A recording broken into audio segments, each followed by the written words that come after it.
Welcome, friends, it's the Movie Film Podcast. Movie Film Podcast, enjoy the show. Zachy and Brian are talking about the movies. Movie Film Podcast on the radio. Welcome to Movie Film. It is episode 234. I am Zachy Hassan. That's Brian Hall. That's me over here, waving politely. What's happening? Man, not much. I'm excited to be doing this with you. I was telling you, in the real world, just work has been really consuming lately. And today is one of my first days where I've just sort of turned everything in. So I could tell when I was recording No Time to Die, I was like, yeah, I saw that, but here I'm just like, Dune, let's do it. What's funny is Marshall Perry left a message after listening to the episode. He's like, man, you guys seem so like light on your feet and energized. Yeah. And little does he know the darkness that dwells inside your soul. It's funny. I mean, obviously, whatever sort of pinball game is going on inside my head, who knows? But like, I've told you this. I can't remember if it's I picture a wind-up monkey that's banging. Yeah, that's more like it. Yeah, or like the 1930s dancing animals. Olive oil type bodies. And so, it really is when I am freaking out and really busy. I always come in here like, okay. But then once I'm talking with you, it just loosens me up, and it's like a totally needed reset. It puts me in the best mood. So maybe that's why it felt that way last week. Well, fingers crossed we can keep the positive energy going. Agreed. Here's I have an update on my life. Yes. So, well, two things. First of all, I'm in the middle of a move. I'm moving from one house to another house, and it's not a long move in that it's just 5 minutes away. Mm-hmm. And congratulations, by the way. That's really exciting. It's thank you very much. It is exciting, but it is also an expansive move because I have 10 years of my life, piled up in my garage and whatnot, and I'm trying. My brother this past weekend was like, all right, I'm going to help you pack. And I just have so much shit in there. You've seen it. Yeah. Oh yeah. It's like Willy Wonka. I mean, that's not the best description, but it's like you go in there. It's like walking into a comic book shop, and it's just like, I don't know why I always feel compelled to sort of like Sound of Music, twirl my arms in there. Like, wow. Like looking at everything inside. My brother shows up. He's like, all right, look, I'm sick of hearing you belly aching about your garage. I'm going to help you with this. He shows up, he rolls up his sleeves. I open up the garage. He's like, all right, here we go. Really? He hadn't seen it? He had not seen it in a while. And so he spent the next 45 minutes just kind of, just giddily running around going, hee. So not a lot of progress. Now, however, while we talk about my stuff, of which I have much, I have slightly less because I mentioned this several episodes ago. I used to have a storage unit in which I kept a portion of my stuff. Yes. So big chunk of my comic collection. I had a collection of Superman action figures of every shape and persuasion that I had accumulated, since the 90s. And I just didn't have room in my current place, so I had it in a storage unit. And last May, I went to the storage unit to get some stuff, and lo and behold, it had been emptied out. Yeah, but I'd seen it too. It was quite the collection, and it's hard to even imagine like the balls of someone going in there and taking the time piece by piece, taking all that stuff out. I mean, this was a mammoth effort that somebody really took their time with, and from May to now, I spent a fruitless amount of time just calling the insurance company because they had assigned somebody to my case. And I, every other week practically, I'm leaving a message. I noted in my calendar whenever I call them. So on my iPhone, so you can see left message, and it's me being like, hey, this is so-and-so, and just want to check in about my case. I haven't heard back, but this is my number here, and just like being, I think, a polite person, right? And nothing. And months go by, and finally last week, I'm like, you know what? I'm done with this. Mm-hmm. I'm done with this. So after many months of contemplating it, I put it on blast on social media. Yeah. And I put some thought in this because I was like, you know what? I don't want to do that because I don't want to be that guy. Right. But I feel like 5 months is a pretty decent statute of limitations. It's like getting their attention. Yeah. Yeah. I've got like a decent number of followers on Twitter. Not that I'm trying to flex, but I was like, it'll get seen. And if it gets some traction, maybe that'll get something going. Right. Mm-hmm, mm-hmm. So this is last Wednesday night. I tweeted. By morning, it has blown up. Really? Wait, and what does that mean? Meaning it's getting shared, it's getting liked. It had already been shared several hundred times at that point. Wow. Okay. And so now I'm like, okay, I feel like I have a little bit of leverage. So I call the insurance company and I'm like, listen, I have waited patiently. I'm done waiting. It took me this long. I have put you on blast on social media. Now I'm going to get legal action going if I don't have this resolved immediately. Mm-hmm. So that's like 10 a.m. Thursday morning. By noon, somebody has called me and said, we're going to get this absolutely taken care of. By the following day, I've got the paperwork signed and sealed that says that they're going to pay me the full amount I'm due for the insurance. Unbelievable. I mean, you know, and I was thinking about this. What I learned just now is if you're an asshole, right, you get taken care of. Right. It's like the exact opposite lesson you would like to impart to your kids. Yeah. You know? If you make noise, if you're a Karen, right? That's when you get looked after. Because I spent 5 months just leaving messages in the void. You know what I would like to think the lesson could be is it's the decent thing to do to try to be polite first. Sure. You know, especially when you're interacting with an actual person. Yeah. But if you are getting brushed off, well, then you have to raise the volume a little bit. I guess so. There you go. Yeah. I like your way better. I mean, it's still crappy. You know what I mean? It's not how it should be. And it's really aggravating that is what it took. But I mean, it's what's really like the amount of payout I'm getting is it's a fraction of what the stuff is worth. Right. It really is. But I even told the guy, once the guy finally called, I'm like, you know what? All I want is what my insurance entitled me to. Yeah. That's it. I'm like, I'm not asking doing you a favor. Yeah. I'm like, I just want what I paid for. I paid my insurance for this amount. That's what I want. That's it. You know? And I was thinking, it's just, if I have to imagine, it's just a war of attrition for these people. Yeah. Like, they're just counting on you giving up. Yep. And I was not going to give them a pleasure, Brian. I was not. Yeah. Good. Well, does it feel satisfying? Did you yell, "I demand satisfaction"? I should have. I was absolutely furious when I left that message. I was literally like, I want this taken care of. I want it taken care of right now. And again, within 2 hours, somebody calls me. Yeah. And it seriously, within 5 days, I've gotten confirmation of payout. They spent 5 months blowing me off. Why not just do that back then, right? Yeah. So absolutely ridiculous. It is, you know, I may have said this on the show before, I can't remember, but when this all happened, I happened to be later that day or later that week, I was talking to Paul Shirey, and I told him, I was like, oh, that's right. Yeah, I was supposed to do a podcast with him, and I had to delay it because I was trying to get this straightened out.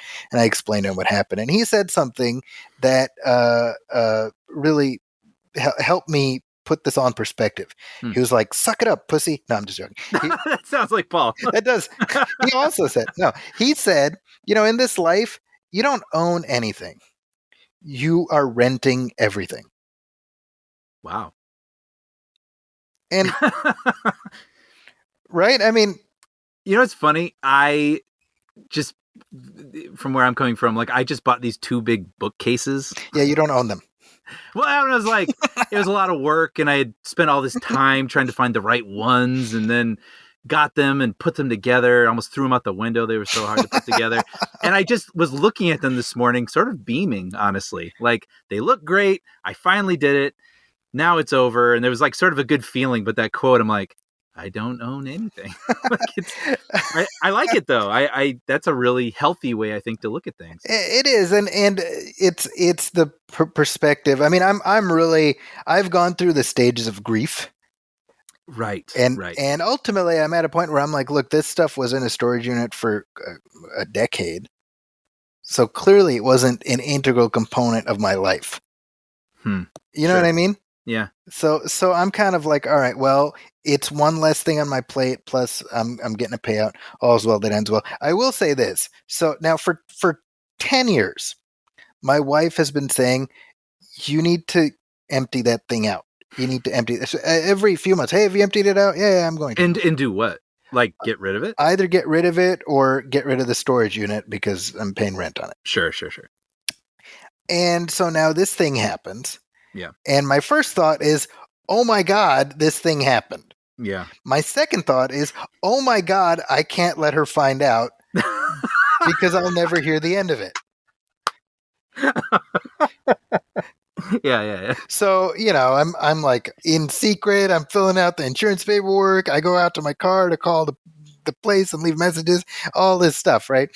And again, this is purely because I don't want to give her the satisfaction of saying, hey, I told you so. Because in marriage, Brian, now you're going to encounter this. And Federico listens, this is what marriage is. It's about the little victories. And for me, it was about, this is like if you're playing tic-tac-toe, you have those games where you for sure are not going to win. Yeah. You're like, I will deny you the victory. So that was my mindset at this point. I was like, I want my money and I don't want the I told you so. Mm-hmm. And my thought was, well, once it's all figured out, then I'll be like, hey, honey, funny story. You'll never believe, But hey, we got the sweet, the simoleons, which is what I call money. Which is what you call what? Money. And so now on this past Friday, finally it's all resolved. And so I put it on Twitter. Hey, everybody, thanks for your help. I appreciate it. It's all taken care of. Now, little do I know that a good friend of my wife follows me on Twitter. Did not know this. And so she texts her very, genuinely like, oh my God, I can't believe what happened to Zachy's storage unit. I'm just glad it's resolved. Yeah. And Amina's like, yeah, me too. She has no idea. I just saw it on Twitter. So now she goes to Twitter. I was going to say, does she use Twitter or is she following you now? She does. Yeah, now probably, right? Yeah. So she was out Friday night and she calls me. She's like, hey, I'm on my way home. And right away I'm like, why are you calling me to tell me you're on your way home? That's kind of weird, right? So right away, my spidey sense is going, something's off. Yeah. I'm like, hey, so what's up? She's like, oh, I don't know. It's just anything you want to tell me? I'm like, really? She's like, yeah. She's like, anything stored up that maybe you want to empty out now? That that would be funny if she tried to do that whole line, like get you to be like, you know what? I should clean out that storage space. That I just like keep going. Yeah. Good idea, dear. So I was like living a King of Queens episode. Yes, absolutely. But what's so funny is that as of, an hour before the phone call, it had been taken care of. Yeah. So I was going to be like, hey, funny story. And then right then, right. friend screwed me over. So I have a couple things. One, you said that someone was on the case, by the way. I was picturing how hilarious it'd be if it was some sort of like Ace Ventura type person. That stuff's stolen. Oh, already. Like what that would be like to interact with a person like that in real life with an actual mundane mystery, like or like Matt Dillon and There's Something About Mary. Oh, right. Right. I'll take your case. He stands up and his pants are unbuttoned. You're like, what? Like, but also this sucked. Like I felt really bad. And Paul's wisdom is really good, but it's still, like you said, you go through the stages and I felt really bad. And I am happy that you're finally well, you will be when you have the check in your hand, but I was going to say, I'm happy you're at the finish line or near it at least to kind of put it behind you finally. Well, thank you. Yeah. Anyway, what's new with you? Well,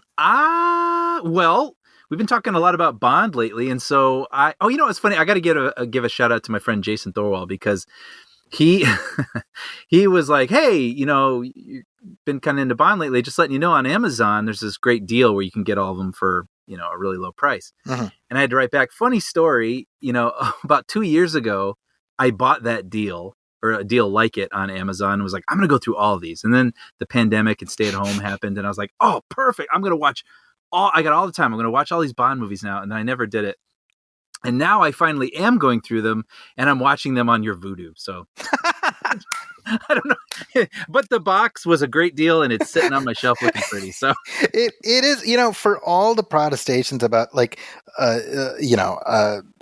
physical media forever.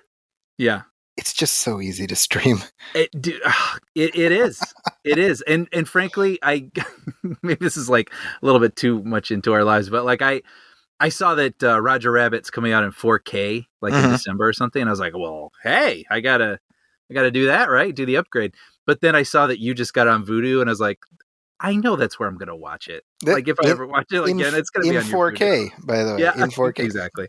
So yeah, So I guess there's a little bit of a collector's instinct, so you do it to some degree, but if you're in control, you're like, look, what needs to be on the shelf to make me feel good?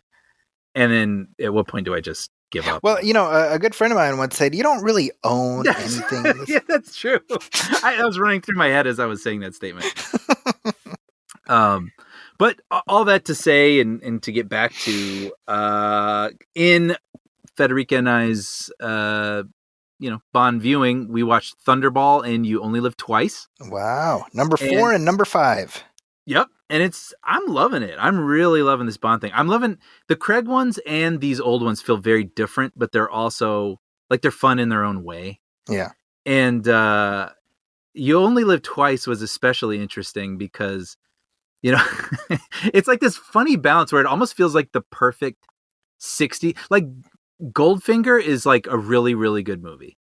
And like You Only Live Twice feels like that perfect campy 60s Bond distillation in a weird way, where it's like he goes undercover as a Japanese fisherman. Oh yeah, it's so racist. Which you're like, wait, no. And then it cuts to him later, dressed up with his like different haircut, and I was like, wow.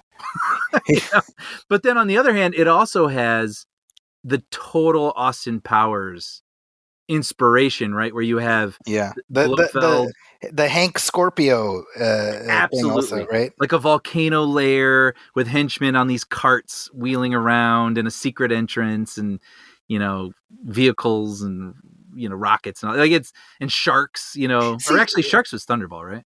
That was Thunderball, yeah. Yeah. But so that was kind of fun in its own way, just to see like, so that's where that all kind of. And that was so what I wanted in No Time to Die, by the way, was like a version of that. Right. Which disappointed me. But yeah, You Only Live Twice. That was the first time Connery left. You Only Live Twice? Yeah. That was, I didn't realize that was the end. That's where I left off. Well, he ends up leaving like 3 times, right? Because he left, then Lazenby, and then he comes back for one right after. Okay. But like, if in You Only Live Twice, if you watch Connery, he's so over it. He's so entirely done with it. Right. You know what else I love, by the way, is the completely obvious stunt doubles. Oh, right. Where it'll be like him underwater, and it's literally another guy, like just underwater, and that's supposed to be Bond, and then Sean Connery will poke his head back up underwater, and I'm like, wow. Yeah, I don't think they counted on like high resolution being a thing, Yeah, totally. But I love it. Let's see what else. Federica and I went and saw one of those like Fathom event movie things, and it was this is real special interest, so I don't know if everyone's going to be into this, but it was called Tom Petty, Somewhere You Feel Free, and it's basically when he was recording the Wildflowers album, which came out in 1994 and is kind of regarded as one of, if not his best album. They basically shot a ton of 16 millimeter footage of just being in the studio, whatever, making the album. And so it was the anniversary of his birthday. and they just assembled it and put something together. And it's not like some sort of deep dive into who Tom Petty is or anything. It's just kind of a fly on the wall experience of watching them make an album that I personally really love. Like I've always said, like if I had a top 5 desert island albums, Wildflowers would be one of them. Okay. And so we both loved it, and it was only in theaters for a day or two, but I think it's coming to YouTube. Actually, I think it's a YouTube movie. So if that is sounds of interest to anyone, I think they would enjoy just kind of chilling with Tom Petty for a little bit. I forgot he had passed away. Dude, he was touring when he passed away, and he was at the Hollywood Bowl for like 3 nights.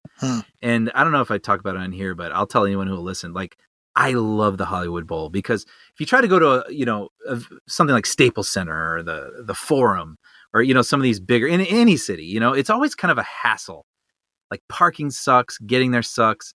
But the Bowl has these shuttles, so you can park in all these little remote locations, and this bus will take you right up to the front door.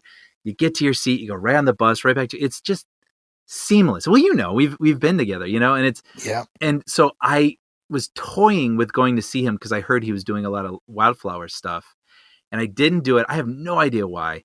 And then like 2 days later, he passed away, and it's just so tragic. First of all, because he's young, but it's just tragic because we'll never get to see him again, and it's, so yeah, it was, I really enjoyed the film, and I loved hearing the music and sort of the demos and what would turn into the songs, so you're hearing them slightly differently. And yeah, it's also kind of fascinating. He'll be in the booth, tinkering. Someone will be on piano and he's with his guitar, and there's this camera, like a close-up of him, and they'll cut to another angle, and there's like a cameraman in his face. Wow. And I was like, is that distracting? Like, isn't there a zoom on that thing? And it makes you wonder too, like when I'm listening to the album, like I have this new imagery of him in a chair and a cameraman nearby, like, oh, so that's what it looked like when he recorded that song I love, Wow. So it's pretty cool. Yeah. That's kind of it in terms of movies, except for Dune. But then I just gonna quick shout out again to Movies That Made Us on Netflix. Yeah, new season out, and I saw recently some people saying they're not crazy about them because they're so, not snarky is not the right word, but they're very comical, like sure. Sometimes they'll use people's interview footage and kind of make a joke out of it. And what did you really think, Bill? And they'll cut to a guy like, and they can sort of bounce off the surface. Like they're not especially deep sometimes. Yeah. But at the same time, I've really enjoyed them. I think they're really zippy watches. And if you want to go deeper, you can find those resources. But just, I don't know, even like a movie like Back to the Future, which I would wager you and I know almost everything about the making of. And I still enjoyed watching, like you say, like a surfacey sort of just, run through of the making of that film. So this new season, it was skewed mostly horror films, which, as we've said a million times, isn't really our genre. But at the same time, I was still curious about the origins of Halloween and Nightmare on Elm Street and all that stuff. So right, you got Aliens, I think, is in the new batch. Aliens and Coming to America. Curiously, it's like all these horror movies and then Coming to America. But I enjoyed it. So yeah, I would recommend that to people. And what I would offer is that that show is not necessarily aimed at mega movie buffs. You know what? That's a good point. Right? Yep. I think it's meant to be like, hey, remember that movie? Oh, you like that movie, don't you? It's like that. Absolutely. And it doesn't get into the weeds where you might even lose someone. Yeah. It's just really like, oh, wow. And then someone who doesn't follow things as closely as we do, but still likes movies, then they've got this fun sort of knowledge, trivia sort of knowledge. Plus the other thing is it's sticking to the stylistic template of the Toys That Made Us. Yes, which I also love. Yeah. So, yeah. So just a little shout out to that. Well, while we're talking about the things that are streaming on Netflix, here's the thing I saw: Army of Thieves. I can't recreate it. I almost wanted to recreate what happened off air, but I was like, what's that? I was like, oh, it's the prequel to Army of the Dead. And Brian's like, what's that? What's that? And you're like, oh, it's that Zack Snyder zombie movie. And I was like, oh yeah, A, that exists, and B, they've already made another film. So that came out. Army of the Dead came out in May. Yeah. I think it was May, right? I believe you. I mean, what is time anymore? But like, yeah. I just want to look that up, actually. It came out May 14th, 2021. Good memory. Which coincides with when my storage unit was cleaned out or discovered by me. Coincidence? Yes. Exactly. I'm not saying they're related. I'm not saying they're not related. Yeah. That's all. Anyway, so that was in May. It was directed by Zack Snyder. It had Dave Bautista and a cast of thousands, I'm assuming. And I'm assuming. So that was honestly, that was a movie I was excited to watch because I liked Dawn of the Dead, directed by Zack Snyder, very much, and I was like, oh, definitely more of that. And then I think I've talked about it in the show. Like, first of all, it's 2.5 hours long, which is maybe not what that movie needs to be. Mm-hmm. And it became a real struggle to finish, not because of the movie itself, but because I can't just be watching Army of the Dead while my kids are running around. So I ended up just letting it fall by the wayside. And then IGN, they asked me to review Army of Thieves, which is a prequel. It is not directed by Zack Snyder. Okay. It is, however, produced by it. So produced by him, not it. And it stars. Hold on, let me the guy's name. It's Matthias Schweighofer. Okay. He stars in the film, reprising the safecracker character he played in Army of the Dead. Mm-hmm. This is 6 years earlier. It is also directed by Matthias Schweighofer. Oh. So he's a double threat there. Wow. And so this is about him becoming a safecracker in in Europe while a zombie apocalypse is at its early stages in the US. Okay. So this is a bizarre hybrid of a thing where it's not enough of a zombie movie for that audience. It's not enough of a heist movie for that audience. It's so funny because as you were saying that, I was like, that sounds intriguing. I think there was something there. Yeah. And basically, I mean, look, Netflix just wants to be in the Zack Snyder business. Sure. Right? They want to leverage his own zombie horde, Mm-hmm, mm-hmm. I mean, it's funny because my review went up and it's mixed to negative, and I've already been memed by some of the Snyder people online, just from my Army of Thieves review, which went up like 5 hours ago. Wow, that's how So I'm like, it is. We've talked about this before. That phenomenon, the Snyder phenomenon, I've never seen anything like it in film fandom. You know what's funny? Because I'm not on film Twitter, I think I am aware of it because every now and then I'll hear it referenced to, or you are like subject to it. You know what I mean? Like victim of it or whatever. But like, to me, it feels like that movie Us. Like, it's like this thing that's underground that like, you know what I mean? That I'm like, oh, wow. Like, I'm aware of it now and I gotta be careful. But like, I don't really interact with it. It's below the surface. It is a fascinating thing. And I'm coming at it again. I tend to like his movies, generally speaking. I was going to say that, actually, even before you started this line of thinking here. I was like, you tend to like his stuff. We like Man of Steel. And yeah. I mean, Army of the Dead, I did end up finishing it because I wanted to finish it before I watched the new one. And other than it, I still think it's too long. I don't think it needs to be that long. I mean, I think it's fine.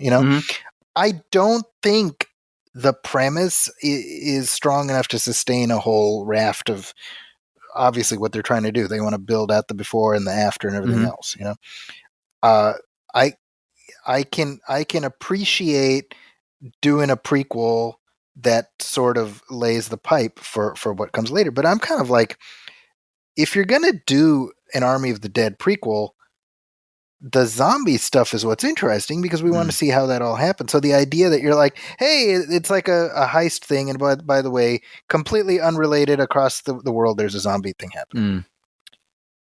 even though, they say like, oh, there's something happening in the U.S. and people have started moving their money around, and now it's a good time to do this. Mm-hmm. I just don't think there's enough there, Right. So it feels like, again, what I said, I think Netflix is very much wanting to be in the Zack Snyder business. Which makes sense. Hey, and God bless if he's able to do his thing absolutely unfettered. Mm-hmm. Hey, you know what? More power to him. This movie did not do much for me, though. That's too bad. Yeah, I thought Army of Thieves was okay, but I mean, again, the way Army of Thieves is presented, it's almost like, oh, don't you want to know how that movie happened, right? Mm. And I'm like, I don't know, not really. I don't care. Like I'm fine, Or at least this isn't the angle that's gonna.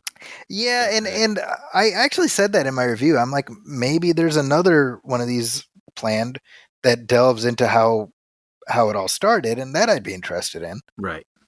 But this one wasn't it. That's too bad. Yeah. Another movie I saw is Marvel's Eternals. What's that? Well, Brian, it's it is, of course, the latest Marvel thing. I was desperately hoping that the tagline, or their battle cry, would be, "It's about to get eternal up in here." I don't know why. I was just hoping for that. Yeah. Did not happen, but now I'm gonna still be sad that it doesn't. I'm hoping we can make it a viral thing and that catch on. It's about to get eternal up in here. I don't know who'd say that. I'm gonna now. Maybe. Yeah. But I have thoughts on that movie, Brian. I can't wait to hear them. I have to admit, I've seen some of the takes that are coming out, and it's funny because when I first saw the trailer, we've spoken on here, I like the writer and I like Nomadland, so Chloe Zhao is an interesting, intriguing prospect for me with this movie. And the first trailer, I was like, yeah, okay, that looks like a Chloe Zhao movie. And then, the second trailer, I'm like, cool, but like at some point I'm hoping to get like interested in this. Yes. Like the trailers aren't really doing it for me. Right. And then seeing some of the reviews come out, I'm like, uh-oh. So yeah, I when does that come out? Like a week or two? That comes out on the 5th, I believe, of November. Okay. So yeah, and the reviews have been, just anecdotally, at least from when they were released, it looked like mixed to positive, right? Somewhere in the 70 range. And for all the good-natured ribbing I just gave the Zack Snyder fans, we saw a little bit of that from the Marvel fans. Oh, really? Where they're like, oh, these critics, they think they're hot shit, don't they? Yeah. Well, and I'm like, guys, the Marvel Studios right now is like the mid-90s Chicago Bulls. Right. If you lose one game, it doesn't mean anything. And I wouldn't even call this a loss based on the reviews, Actually, I was having the same sort of thought. Like, if one movie doesn't happen to land as strongly as the others, I mean, you have to look at the track record and go, yeah, like, wow, there's like two. You know what I mean? Yeah, right. Yeah. Something like that. Yeah. So I have many thoughts on that. I'm going to refrain because I'd rather, you see it and we'll talk about it then. Yeah, I can't wait. But I have thoughts. Yeah. So I guess I was trying to think what's coming next. For me, I'm looking forward to Last Exit to Soho. Oh, that's the Edgar Wright, right? Edgar Wright. So that's this week, and then I guess the next week will be Eternals.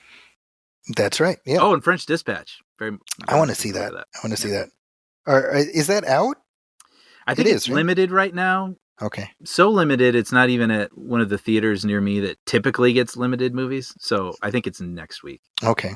Yeah, I think I just saw a TV spot for it where it's just Owen Wilson. He's like, "Hey, I'm riding a bike." Yeah, exactly. I was like, "Oh, okay. I guess that's out now." Very cool. All right, Brian. Well, let's take a short break and we'll come back and talk through some listener letters.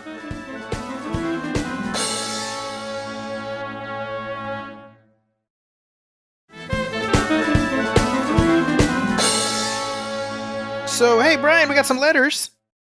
Yeah, I love this. This is becoming like one of my favorite parts of the episode, honestly. People send in such great stuff.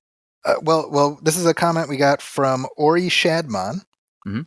Ori, by the way, was a student in my public speaking class.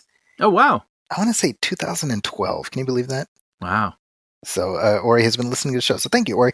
And he says, as you guys are talking about the Flash Batman movie on episode 233, or as we call it, the Batman movie featuring the Flash. You're right. You're right. I began wondering if you guys watched and or discussed the epic series Pennyworth. Mm. And for the people who don't know, it is a series on Epix, which is a network that I'm willing to wager most people have never heard of. And it's a show about Alfred Pennyworth when he's young, dashing, I'm going to say 20, 30 something, working for the Secret Service or whatever he's doing. That I wonder if they have an episode where he like goes to find a ruby the size of a pomegranate, Some people just want to watch the world burn. Yeah. Like I wonder if they should, right? I know. I guess I'm answering the question right now that no, I don't have Epix. Okay. And so I have not seen it. Although it seems like something I would definitely check out. I have the first season. Okay. On Vudu, and that's one of those things where I kind of just purchased it, and I was like, I'm going to watch it one day when I have time, not realizing that I never have time. Mm-hmm. So it is definitely in my get to one of these days pile. Totally. Because they've got 2 seasons now, which is, well, to be honest, that's 2 more than I would have expected out of this premise, right? Sure. But I mean, I haven't heard anything bad about it, so I'm definitely curious. Yeah, and that reminds me, HBO Max is going to start doing all the Batman series, right? Yes. Like they're going to start streaming all the prior Batman series? Now, isn't there like a Commissioner Gordon series? Oh, that's right. They're doing a like Gotham Police. Yeah, show, so that's going to be an HBO. Which is tied in with the Batman. Right. Yeah. And Batgirl? Is Batgirl related to this Robert Pattinson universe? No, we talked about this last time, right? That's going to have J.K. Simmons as Jim Gordon. Right. Although the actress playing Batgirl is, I mean, she's definitely a person of color. I don't know if she's black. I don't recall. I'd have to look up. Yeah, we should do our research, Brian. Yeah. That would be the least we could do, right? I haven't dug too deep into that. I've seen the headlines, and I'm definitely looking forward to watching it, but that's about all I know about it. Leslie Grace is the actress, and she was in the Heights. Right. I remember that. Right? So, yeah, that's going to be on HBO Max. That's right. Yeah. I mean, I think what's great about, and we may have said this before, what other superhero character is there where you could do a show like Pennyworth? You know what I mean? Right. Here's a show about Batman's butler. Right. And you can get multiple seasons out of it. I mean, isn't that amazing? Yeah, it's like, well, he's friends with the guy I like, Yeah. I mean, that like, I don't think you could even do that with Superman. Sure. Here, I don't know, what's Jimmy Olsen, intrepid photographer? Yeah. I mean, I suppose there's a version of that would work, but actually I was like, oh, maybe. Yeah, as you say it. Like, young Perry White as he works his way up in the Daily Planet. Sure. Well, actually, I'd probably watch that too. No. I mean, you know what? This is such a blanket statement, but it's just like, we've always said this, like, there's almost always a good version of almost everything. Yeah. And so it's like, well, I don't know if it's a good journalism show, maybe. Yeah, right. And it takes place in Gotham, so there's things that we're already acquainted with the universe and kind of, affectionate toward it. That's right. By the way, Leslie Grace is Dominican. So there we go. That makes sense. No, Ori, we have not seen Pennyworth, but I will certainly try to watch it. Yeah. At some point. And I will go into Zacky's Vudu and actually I'm going to buy physical copies and then watch it streaming on Zacky's Vudu. In that same vein, this is from Tom McClellan, who says, if WB wasn't making a solo Batman reboot with Pattinson, do you think Keaton would have gotten a solo Batman film instead of being in The Flash? And I think it's a great question, actually. Yeah. And Off the top, I would say no. I don't think so. Yeah, I probably not likely. Like he would probably be like a mentor to someone, and it would really be their movie Mm-hmm. at this point with his age, right? Mm-hmm. Yeah. That's my assumption. Yeah, I mean, that's been sort of in the ether for a while. Like, oh, do a Batman Beyond movie with Michael Keaton as old Bruce Wayne, right? And it seems like they're moving in that direction. But in a sense, this is like kind of like the best of all worlds, right? I'm thinking. Where, Warner Brothers at some point, and I would say probably in the aftermath of Justice League and everything that sort of went wrong with that movie, they just kind of threw caution to the wind and said, you know what, just whatever, let's just do whatever works. Right. Let's not worry about a cohesive universe. Let's just find something that works. And that's what lets you get a Matt Reeves on board who's like, hey, I just want to do something, unconnected to all that stuff. And then it lets Warner Brothers also be like, hey, well, since Affleck is done, we need a Batman. And hey, how about this? Okay, I mean, why the hell not? I think it's cool. I mean, Marvel has figured it out, and that's great. But like, it doesn't have to be that way. I think it's exciting that we get all these different sort of iterations. Even you can go do like a Joaquin Phoenix Joker movie and just be like, well, why not? Yeah, I think it's kind of cool that way. Well, and they at a couple of years ago when Aquaman became a big hit. I don't know if you remember. They said that James Wan wanted to do a like a horror movie spinoff about the Trench. Remember that? Right. And I think he just revealed yesterday, the day before, that was his plan was that would be like a Black Manta movie, starring Yahya Abdul-Mateen, right? Mm-hmm. And I was thinking, well, the previous when I didn't know about Black Manta, I was like, oh, okay, I guess I'm intrigued, And then you hear like, oh, Black Manta movie, I'm still intrigued, but I'm like, now because of all the venues to put this stuff out there, like I don't know how that would play theatrically, but you throw that on HBO Max, you have to imagine there'd be an audience for it. Yeah, for sure. Right? I mean, why not? If you've got these properties available to you, you've got these beloved versions, why not? Yeah, I agree. And you've got all these avenues.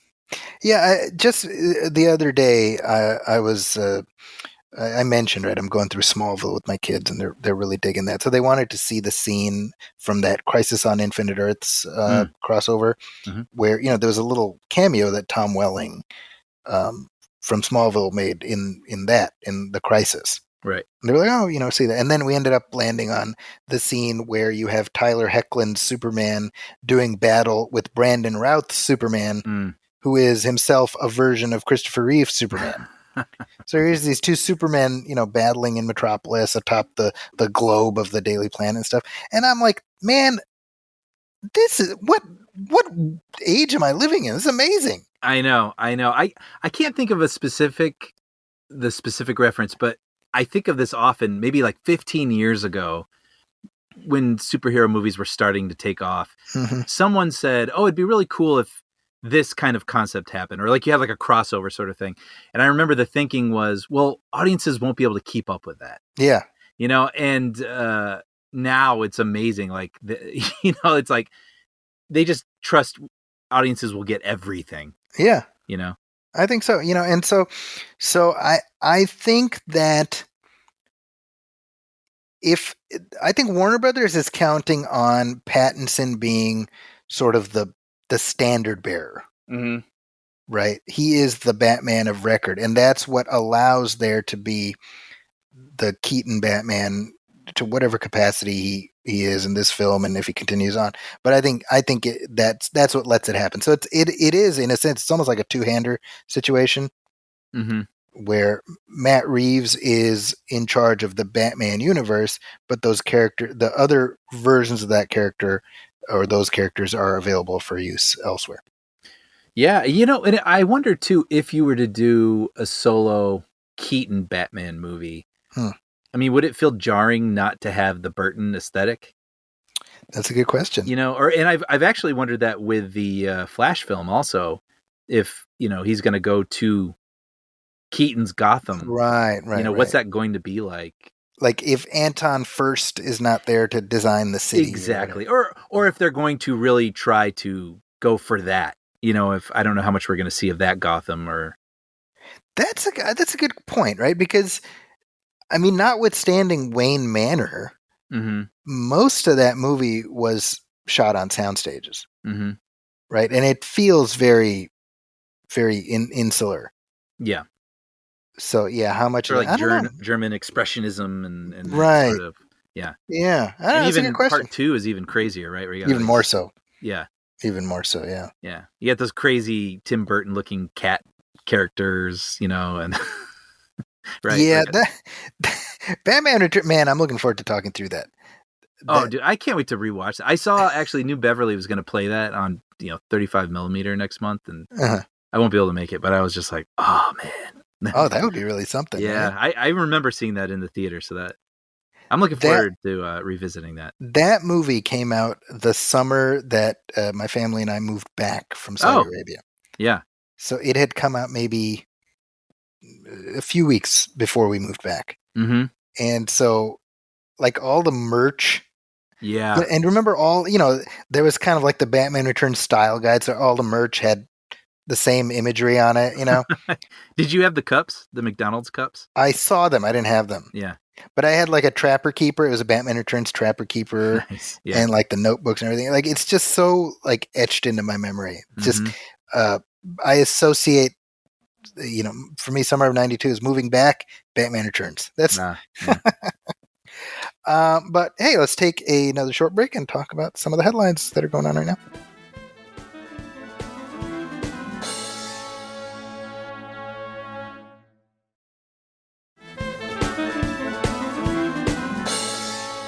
All right, Brian, we're back, and here's a little bit of sad news. I just wanted to make sure that we took a moment to mark, and it is that Peter Scolari passed away. Age 66 years old, Peter Scolari. Yeah.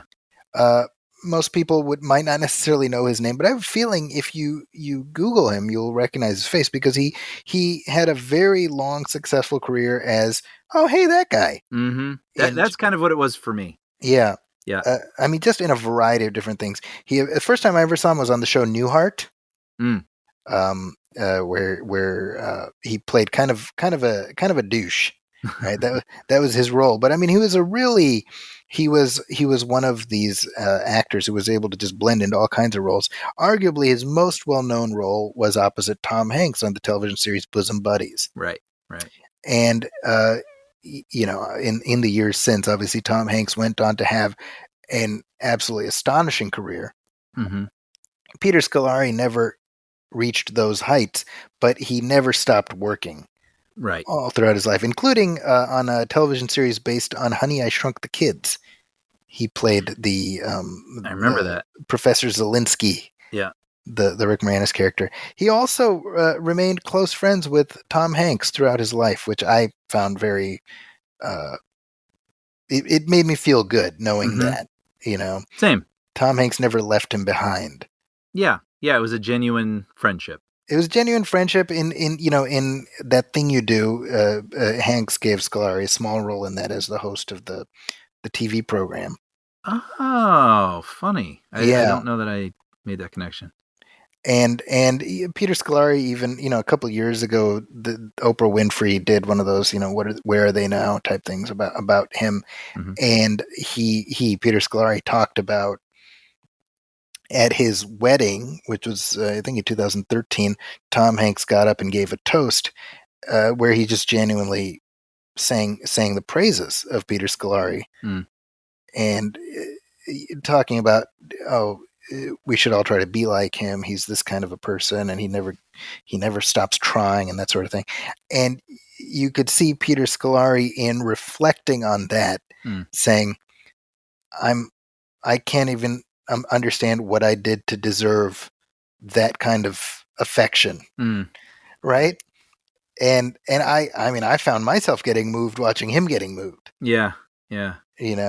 But I mean, just seriously, one of these actors who had just been a constant presence, and we celebrate character actors on this show, and I think Peter Scolari was one of the best ones. I was genuinely saddened to see him. I mean, 66 years old. That is, despite what people think, that is young. Mm-hmm. Mm-hmm. You know. Yeah. Other news, I was wondering if you could talk about this a little bit. Obviously, this is something that has sort of overtaken not merely the film conversation, but sort of the mainstream conversation. And this is the tragic shooting on the set of the movie Rust, starring Alec Baldwin, which resulted in the death of cinematographer Helena Hutchins. Yeah, just this is horrifying. I mean, this it's one of those things. I follow so many film like crew, and filmmaker sort of pages, and it's just so many people who have. Well, I should get to the heart of what happened, and basically they were rehearsing, and it was a Western, right? And so Alec Baldwin had a revolver that had a live round in it. It was handed to him. This is all the stuff where it gets a little messy about the chain of how the revolver got into his hand, and what it contained. But he was told that it was cold, right? So it wouldn't have anything in it. Right. But it turns out it was not. And when he fired again during this rehearsal, he struck the cinematographer Helena and the director Joel Souza. So I guess he got hit somewhere in the shoulder, and I think she got hit in the stomach, and she eventually died from the injury. And yeah, it was just interesting seeing the sort of story unfold piece by piece as time was going on. That day in particular, every new morsel that came out, I was really interested in. Yeah, people saying that immediately after it happened, Alec Baldwin was like, "Why did someone give me a hot gun? Why did someone just?" Confused, horrified. I can't even imagine. No, I don't know if you've seen those pictures of him outside the police station. He looks distraught, right? It almost felt like perverse seeing that moment. It really did, because it's so private. Yeah, it's so private, but like at the same time, it's like you can't help but. I mean, we know Alec Baldwin, right? I mean, he's been there our whole lives. Like, he's a very familiar person to us, and this is a nightmare, like a nightmare come to life. And it was interesting, like seeing, like, dude, this guy doubled over, in processing what's just happened, and it's things coming out, people saying he's inconsolable and whatnot. I mean, I can't even wrap my head around it. But it's become this sort of thing where people are trying to figure out what went wrong, and I don't feel qualified to really get into the details of that. But it just goes to show you, with the IATSE strike that was looking to happen about better working conditions and hours, and there were all sorts of things involved with that a variety of asks, right, that they just basically wanted better working conditions, better compensation, whatnot. But in light of that, you look at what happened here, and there was just chaos, it sounds like, on that set. And that very morning, union workers walked off, basically saying that this is not a fit set and they don't want to be a part of it. And then apparently non-union people stepped in, and there were people who were not very experienced. And it's just one of those things where when you're trying to make something really quickly and cheaply and rushing, it's like that's not the best way to do it, but it tends to get the job done, and then it just gives people license to do it again, right? Like, we've done this before. Right. Yep. And you look at this and you're like, this is what can happen and did happen when things aren't done the way they should be done. Yeah. And it's just awful. I'm getting choked up thinking about it, honestly. It shouldn't have happened. There's a report on CNN that says that crew members were using the guns from the set for plinking, meaning they were shooting at beer cans, right? Including the gun that was involved in the shooting. And this was earlier in the day. So that's one of those things where you're like, okay, so clearly somebody's extraordinarily derelict, right? Right. The person handing Baldwin the gun, saying it's a cold gun. Mm-hmm. I don't understand how something like that happens, right? Right. I mean, to me, it just feels like rush. Mm-hmm. And it's so on, like I say, some of these crew pages that I follow, a lot of crew members are talking about, reckless sets that they've worked on and saying like, I can't believe what I saw. I'm seeing so much of, I can't believe what I saw. And but they got through it. Right. And it's just at some point, I can't believe what I saw results in this, and you just really hope that, obviously my heart is with all the people who are suffering from this whole incident. And you just hope that people learn from this and something changes. I mean, you hope, and the cynical part of me says there will be superficial attempts at change in the short term. And like shows already. I just wanted to add to that. Like it's some shows, The Rookie or something. Rookie, right? Yeah, with Nathan Fillion. Yeah, network shows said that they're just going to do away with, guns that can actually fire. Yeah, any sort of projectile, I think, or something like that. Right. Because that's the other thing too. Is with visual effects, you can do muzzle flashes. Like that's John Wick. I'm sure there's like not a real working gun on any of that movie. I mean, maybe a couple exceptions, but like it's mostly CGI muzzle flashes, and it's like it's fine. Yeah. I mean, it's I was discussing this in one of my classes, and I was talking about it from the perspective of like I can't imagine what Alec Baldwin must be, what he must be going through, right? I mean, there's a child who doesn't have a mother. There's a husband who doesn't have a wife, and it's because of his actions, and he has to live with that, right? I wouldn't wish that on anybody. And somebody made the comment like, well, when he was handed the gun, he should have checked, right? And I was trying to explain. I was like, look, if you're on a film set and you're handed a gun by the person who's supposed to be in charge and says it's a cold gun, you have no reason to check. Right. It wouldn't even occur to you. We can say, well, that should be the new protocol now. Agree. And that's where I say, like, I'm not qualified because I don't know what that, the rules are and the chain of command and things like that. But like, I would assume if you were an actor, you would trust. That's right. That the armorer and the whoever else and however that got into your hands, all the protocols were followed, and you do your job. Yeah. Yeah. I mean, obviously, right away the conversation goes back to what happened to Brandon Lee back in the 90s. Yep. And I remember being in 8th grade when that happened. Yeah, I remember that really well. Very much so, right? I was absolutely heartbroken because. Like I had known of Brandon Lee for a while because he was kind of like on the way up, right? Mm-hmm. But in Saudi Arabia they used to show his Chinese movies. Okay. So he'd done a couple. So I kind of knew him from there. And then because when we moved back, Summer '92, that was when Rapid Fire came out, which is like his first like full star vehicle. Yeah, I remember that. And then The Crow was like, oh, this is going to be the thing. Mm-hmm. This is going to be the thing that makes him a star, and then obviously the shooting happened. But my point is, the actor who pulled the trigger, his name was Michael Massey. I mean, he lived with that guilt for the rest of his life. Mm-hmm. He died in 2016, I think. Yeah. But he carried that with him for the rest. I mean, you know what I mean? Like, this is a person who is not around anymore and it was not his fault. Mm-hmm. And yet it was because of something he did. And so you have to imagine Alec Baldwin, why didn't I point it this way? Why didn't I check? Imagine. Why didn't I, all the things, all the unanswerables mm-hmm. that you're going to live with. Yep. The other thing I'm so disgusted by what a polarized society we live in now, where people are using this as an excuse to dunk on Alec Baldwin.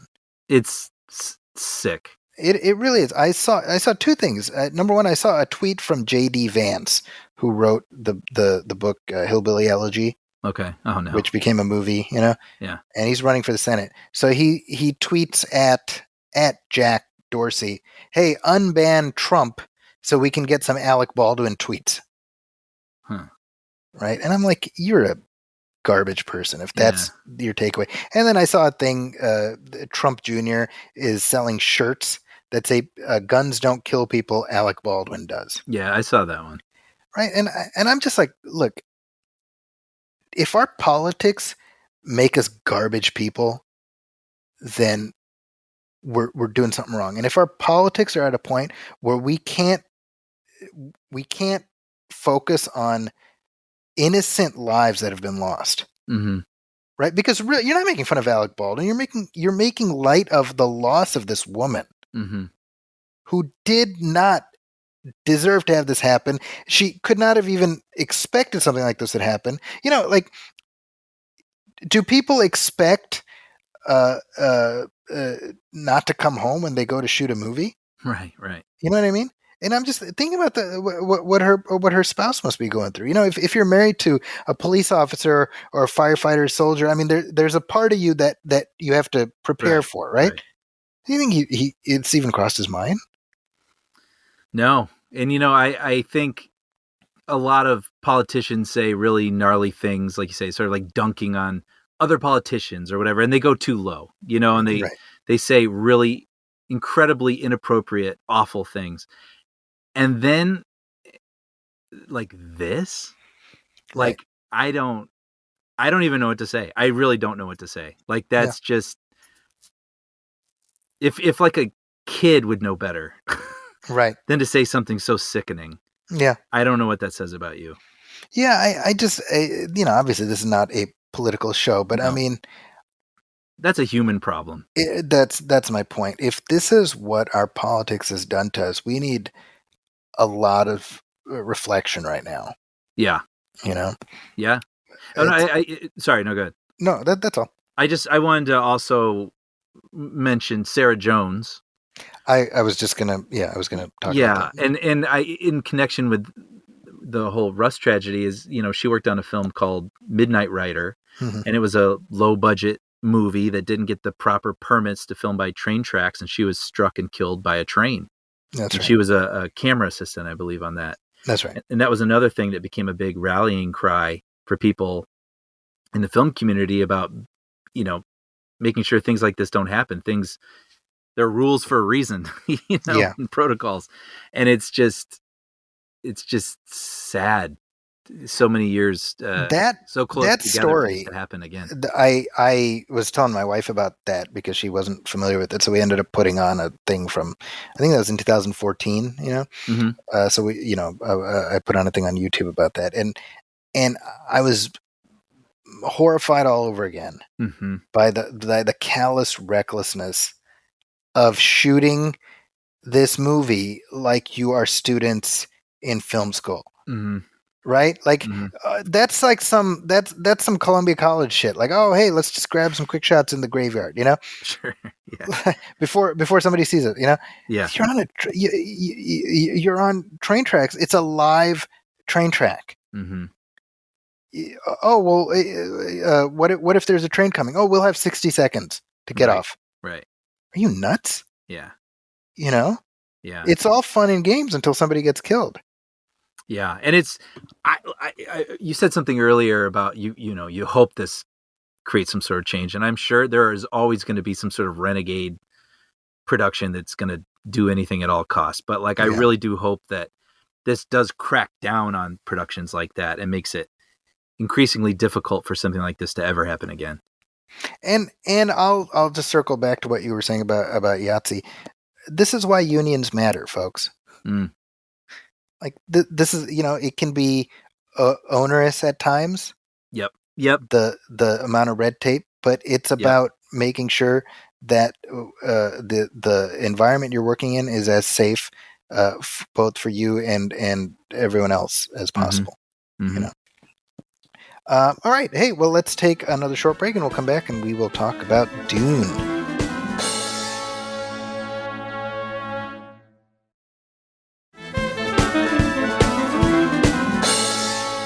Okay, Brian, we're back. And you know what else is back? What's that? Dune. Dune! Back in that this is now the third adaptation of the novel Dune. Wait, okay. So, obviously, there's David Lynch's. What's the other one? So, there was a made-for-TV miniseries for the Sci-Fi Channel in 2000. I remember this. So, that was Dune. It starred Ian Ziering as Paul Atreides, and no, I'm just joking. No, I was like, really? And Tara Reid was right. No, so that there was actually two miniseries. There was Dune, which spent 6 hours fleshing out the Herbert book. And then they did another miniseries called Children of Dune 2 years later, which took the second and third Dune novels and adapted those. So this now, Denis Villeneuve with Dune Part 1. We can now officially say, as of this recording, it is Part 1 of 2, because Part 2 is happening. Yes. Well, it seems like they were trying not to reveal the fact that this was actually called Dune Part 1. Yeah. Right? It was sort of like this funny little, when it faded up, right. when the movie started. And then I came out of it thinking, oh, well, there better be a sequel. Yeah. Because they haven't announced anything, but as of today, it is official. As of mere hours ago, it is official that there will be a second one that finishes out the first book. So for me, this is an interesting experience for me, because I have watched the prior film versions many a time. Mm-hmm. I've read the book. So I spent a good chunk of my teens and early 20s sort of ensconced in this universe. Yep. So watching the film was not, it was about the surprise of the familiar. Mm-hmm. Mm-hmm. Because I was like watching a story I know very well, but what was interesting was like, how are they going to do it? How are they going to do this? I've seen it this way. I've seen it that way. How are they? Oh, okay. They did it like that.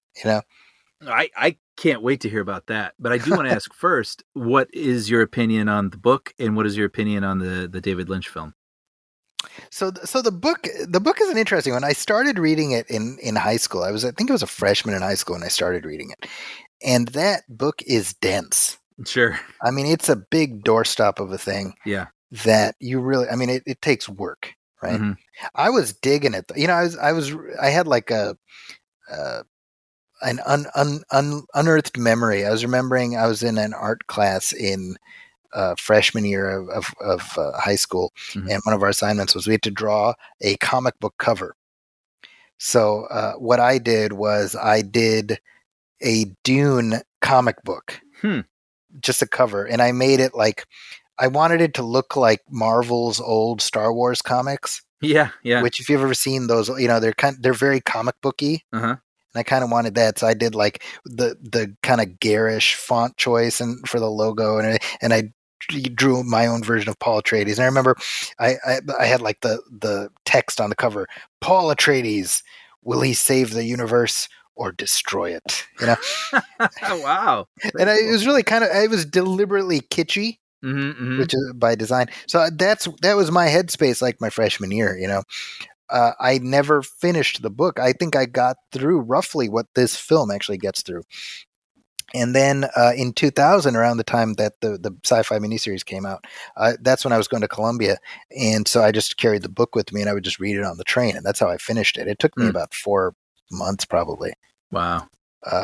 I've not read any of the sequel books, of which there are quite a few, mm-hmm. but I love the universe. I mean, it's I love how just absolutely nuts Frank Herbert was when he came up with this. Right. And I mean nuts in the best way, because it's so thought out. Yeah. And it has the potential to on screen, I mean, to be what Lord of the Rings is, That was the movie that immediately came to mind, even while I was watching it. Yes. Yeah. So for me, the Lynch film is what I saw first. Like, I remember the merchandising onslaught in the early 80s, because this is 1984. So Dino De Laurentiis produced it, and they were hoping for the next Star Wars. Mm-hmm. So there were coloring books and action figures and the whole thing. That's what I remember. I checked out the storybook, I remember, from my library, and it's just not that. Like, not only does the source material not lend towards that, but David Lynch certainly does not lend towards that. Right. So it's this bizarre thing. I don't think it's good, the Lynch movie, but I think it's fascinating.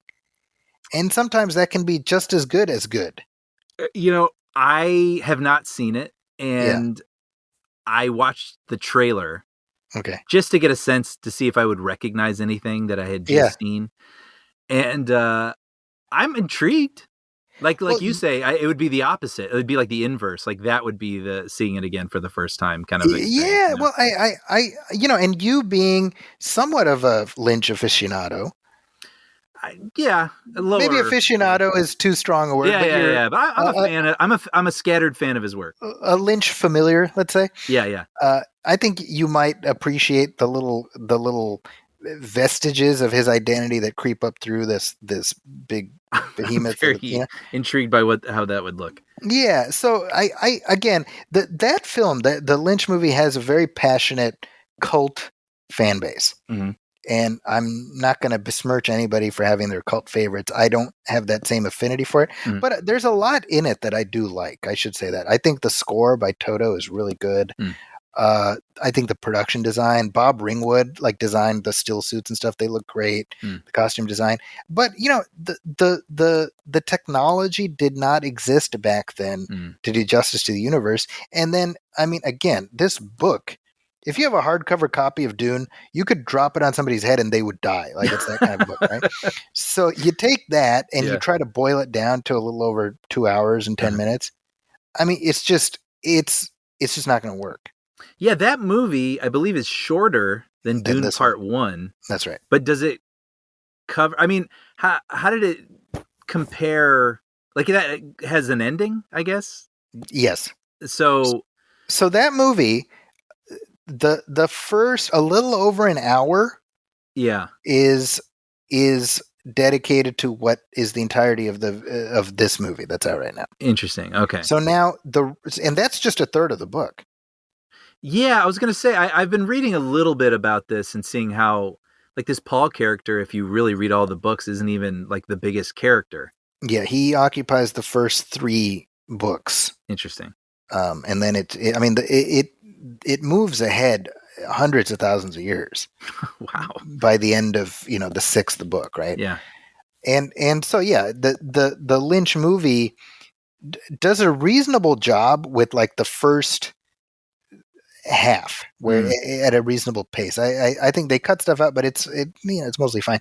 But then they just hit fast forward on everything because it's like, oh, we got to get through this. Right. And so it does a disservice to the film, to the book, to you name it. And so it's understandable why nothing really came of that. The sci-fi version in 2000, I think it lets the story breathe.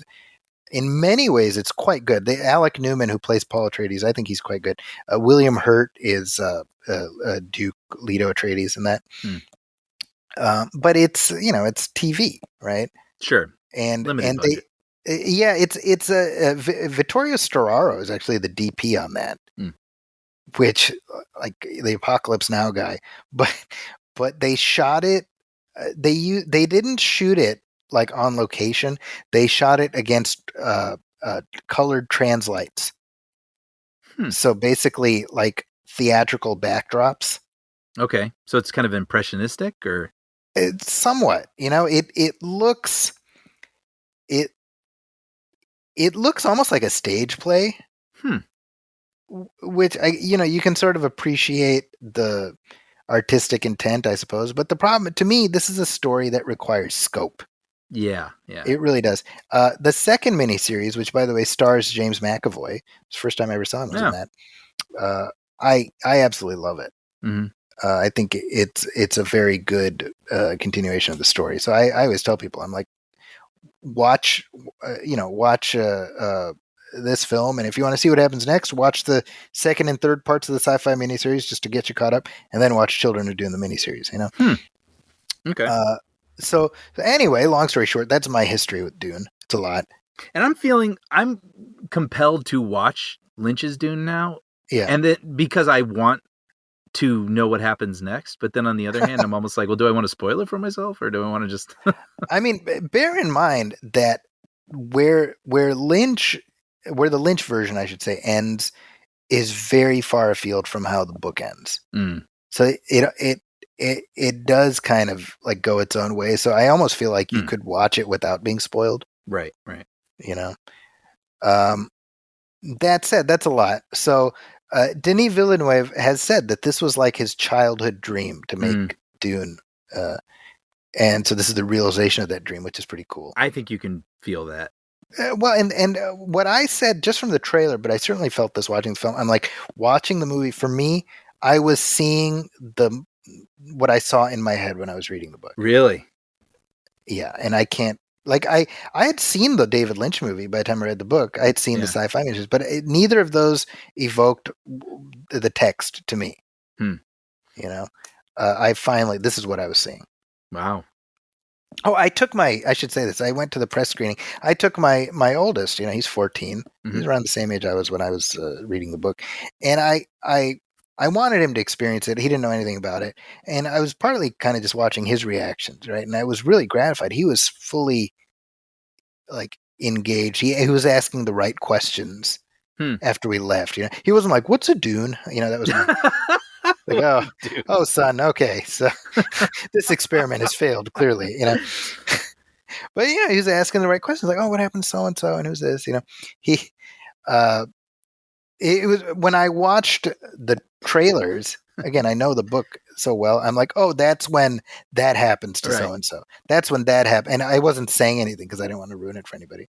So it was fun watching him realize that a bunch of people are being dealt with in certain ways and in terms of what happens to characters. Yeah. And I gotta say, I'm pretty, like Blade Runner 2049, I think it's called.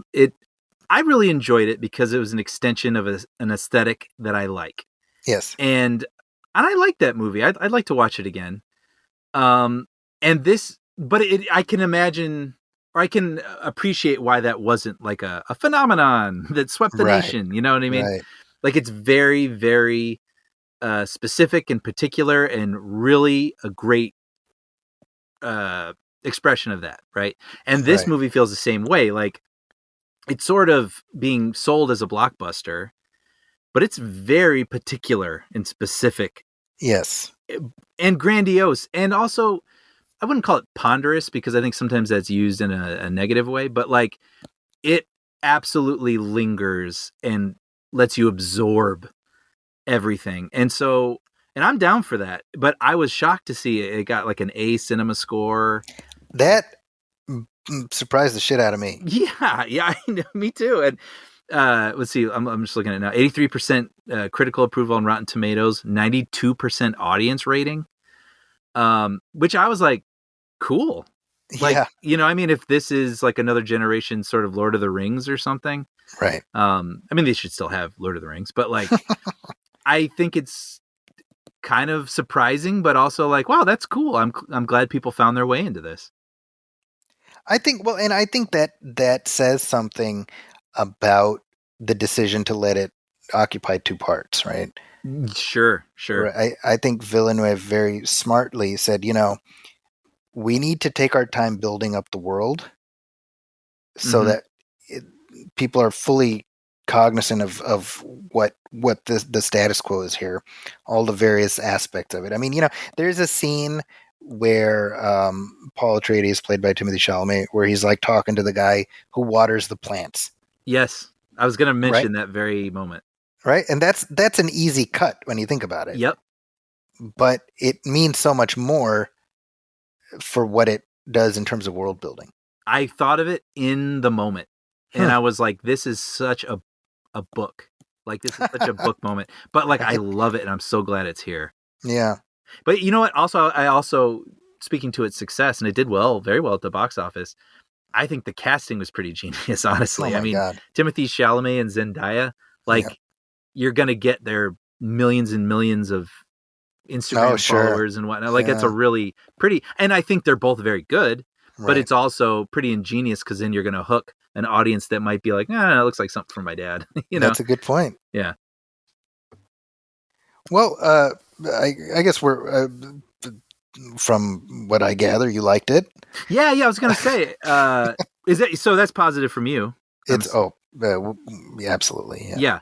No, me too. I kind of went on a little bit of a roller coaster with this, where when it first started, it was so dense that I was like, yeah, what's that about? Like, explain this to me. Like, I was but they introduced a lot of very weird concepts.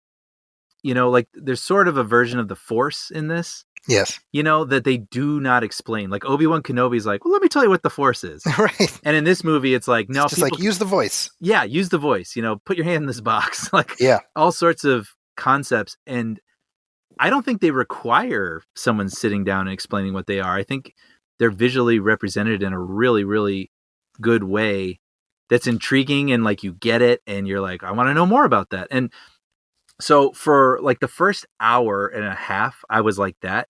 And then there was a moment there. I had one little dip where I was like, so what is this about?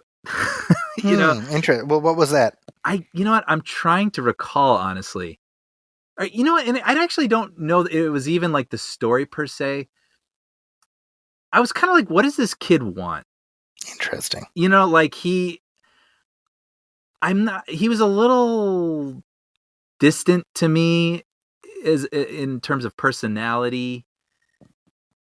And like, I was sort of making my own assumptions a little bit, but then I'll say by the end of it, then I sort of, so like, I just had a moment. I even noticed, like, I kind of looked at my watch just to kind of check the time. Mm-hmm. And then by the time it was over, I was like, give me part 2. Well, there we go. I mean? It won you over. That's what that means. Yeah, absolutely. And I think ultimately I would say that then that was a success, but I do feel like some of the characters, I was very interested in this. So I was reading a bunch of reviews, and I thought that some of the most emotional moments were interestingly moments that were invented for the movie. Mm-hmm. Like the, I don't know what you'd call that, but like the ceremony where the two nations are sort of having that moment. So you got Oscar Isaac as the dad, and he's kind of saying these little asides to Josh Brolin and to Timothée Chalamet and whatnot. Right. And then, the walk through the graveyard and what it means to be a leader and all that stuff. And so I don't know, like, it's not a very heartfelt film. Yeah, I agree with that. Yeah. But so I had to calibrate, you know what I mean? And yeah, I think I did find my way in then through the saga of it all, right. And like the saga of these worlds and these people who have to deal with all these other nations coming in and taking over their land, and all the backstabbing and this, like, I found my way into the saga of it all. And by the end, where we leave it, I'm just very intrigued about what happens next. So I ultimately, I don't know that I wrote down, I wasn't sure it was something I'm going to like rewatch a lot. Sure. That's how I felt when it was over. And then thinking about it now, as I sit down, I can absolutely see myself stopping on this when it's on TV. You know what I mean? Because I'll be like, oh, it's that moment where, they've the worms coming toward that mining vehicle. And I got to watch that, and like, right. Like, there's a lot of really huge, grandiose moments in here that I could see just always wanting to stop and revisit. So yeah, I'm kind of happy for that too. Like any sort of good book where there's a lot of content that you're taking in. Right. I didn't have my opinion formed right away. Like I just was sort of along for the ride. And at the end of it, I put down the book, quote unquote, and was like, well, that was sweeping. And that really had me. And that was good. It gave me the second book. So yeah, that's a long way to say that I liked it. Well, let's talk about some spoilers. Yeah, let's do it. Spoilers. So, after we got out, my kid, he's just like, they killed everybody off. And I was like, that's funny. Because to me, that's really like certainly when you read the book, you grow to love Leto Atreides. Yes. And the fact that as soon as they cast Oscar Isaac, when that was announced, I was like, okay, I know what this is going to feel like. And it breaks your heart. Mm-hmm. Right? Like, awesome death, by the way. Oh, it's great, and it's tragic, and they you see a single tear roll down his cheek, which I absolutely loved. And that's what I was saying in the trailer. You see him get hit by that dart, and that's again like if you know the story, like, oh, that's in the trailer. They put that in the trailer. Yeah. Oh, wow. I have to rewatch it because obviously I didn't know what I was looking at. They have, well, that's kind of the beauty of it. Like if you know, you know. Right. Because also they have Duncan Idaho's death in the trailer. Oh, interesting. But you wouldn't know it. By the way. I know, isn't it? when during the movie I was like, wait, is that one name? Duncan Idaho? Or something? I was like, or is that Duncan Idaho? Yep. The latter. And that character, by the way, ends up being the most important character in the whole series. What? Because he's the only one. He appears in every single book. How? Because so in the Dune universe, there are these beings called Golas, which are synthetic duplicates, essentially a clone. Okay. And so a Gola normally has the form of a prior person, but it doesn't have an identity. But Duncan Idaho was so driven by his loyalty to the Atreides, he's the only Gola to reclaim his own identity. Huh. So you have, over the course of hundreds of thousands of years, you have Duncan Idaho Golas who are all the same personality. Huh. Wow. So okay. Well, good for Jason Momoa. Yeah, right. It kind of works out for him, you know? I was going to say, this is, you know, we joke about Aquaman, the ooh, wah, kind of, you know, take on it. And like, I liked him fine in that movie, but as you know, I wasn't quite taken with that movie.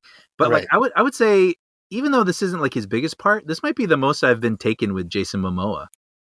Like, it definitely plays to his strengths, doesn't it? Yes, in like a really, really great way. And like, I believe this, him and Paul's relationship and how Paul really admires him, and he's like a cool uncle or something, you know?